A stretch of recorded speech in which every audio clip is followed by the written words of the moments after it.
আর আমরা যতটুকু এখন শারীরিক অবস্থা জানতে পারছি বা জীবন মিডিয়া বা ওখানে যারা ছিল উপস্থিত ছিল সে রেসপন্স করছে, মানে হাতটা লাড়াচাড়া বা এটা করছে। আমরা গতকালকে রাত্রে থেকেও বা এটা আছে বা এখনও ওরকম কিছু যে গুজবগুলো সরাইতেছে, হ্যাঁ তার অবস্থা খুবই ক্রিটিক্যাল অবস্থা, কিন্তু যে গুজবগুলো সরাই ফেলাইতেছিল অনেকে, গতকালকে আমি গুজবে আমার মানুষকে কান দিতে না করব, সে এখন পর্যন্ত ঠিক আছে। সে এখন বিদেশে উন্নত চিকিৎসার একটা পরামর্শ দিচ্ছে ডাক্তাররা।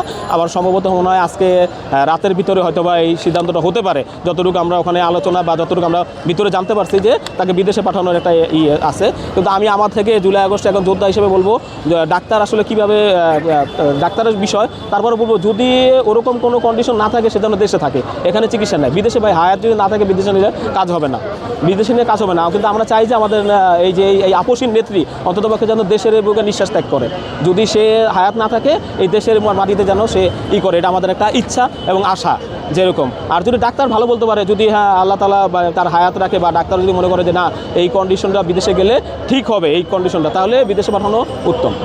এই জিনিসগুলো এই যে বললেন